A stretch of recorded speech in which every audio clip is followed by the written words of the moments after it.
You're now seeing $600 gaming PC. Very, very nice. Well, I'm not going to waste a lot of time. So I'm going to say before we begin, I will be doing a $350 gaming PC build in the near future. For those who want a $350 gaming PC and can't afford a $600 gaming PC. So, we're going to start off with all the peripherals, might as well. We got Turtle Beach's Z11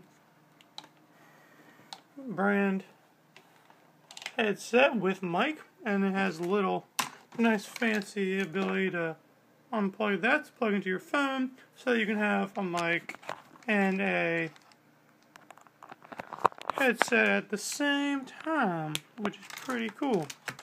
Anyways, this is in a Zio. Forget all the numbers and letters behind it. Anyway, $30. I'll leave a link in the description for every single one of these pieces. And we got a Zio mouse, $15. This thing is super nice. I mean, feels good, looks good. $15. Haven't had any problems with it. Good reviews. Been using it for about a month now. So there we go. So let's get these out of the way so we can do the rest of the components. Let's start off with the motherboard. So, we have an MSI G970A G46. Top quality and stability. Says it all right there. No. Supports all Windows. Supports NVIDIA's SLI and AMD's Crossfire. Very good. It really can only hold two graphics cards, two slot graphics cards anyway. You could put another one in there, but it would probably not look very good. It wouldn't even fit in their case anyway. So for the budget, we wouldn't be paying for two. So let's just discard that and bring up the next important piece. Is the processor. AMD 8320, FX 8320. Box is a little messed up because I just stepped on it, but it's okay. At least the components aren't in there.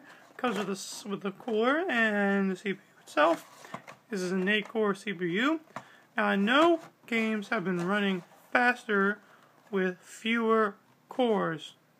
Fewer cores. So I decided that this was fast enough for gaming, 3.5 gigahertz. You want to focus? Just have to take my word for it. Anyway, 3.5 gigahertz, and this leaves you an option for any video editing. Now, if you're not into any of that, you're just gonna be running games, nothing else.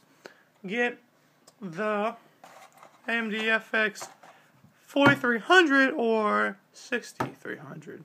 6-core and 4-core CPUs. Not that big of a price difference, so I figured I'd grab it. You know, why not? Because I'll be video editing, you guys most likely will not be. So let's move on to the GPU. We got a Sapphire Dual-X R9 270. Now, just got 2 gigabytes DDR5 RAM, HDMI, Dual-X edition, overclock edition. It's all amazing. You can crossfire with it. Comes with crossfire cables and everything. Eyefinity up to 6 displays, but displays with this you won't be running 6 displays, which is not powerful enough anyway. Budget PC you wouldn't be running it anyway. So now I apologize for not getting an R9 290X. But the thing is, they're $400 and would not work in this build. But you can get them on eBay for $200. $50 is less than this one. So if you want to build it at $600, bump it up on $650, you can get an R9 290X, latest from AMD. So, you know, you must have that trouble with buying stuff from eBay where it could be messed up, you know? Something could be wrong with it, and you don't know. So let's move on to our trusty old, very high quality Rosewell 600 watt power supply. Now, I'm not going to read those because that would just take forever, wouldn't it? It will do anything you need, Crossfire, SLI, and it worked just fine. Has plenty of room for you to have 2 GPU slots, multiple PCI slots, has 24-pin main power connector, everything you would need. Even good for ATX model motherboards. That was simple, very nice. I think it's an underrated company almost, but very good. Never want to cheap out on your power supply. Now we got, for our memory, our RAM, we got Ripjaw's 8 gigabytes. Was it 1600? Is DDR3 1600? Yes. So you really don't need any more than 8 gigabytes unless you're running a server, which you could probably go up to 32. But because our motherboard will only support 32 dual channel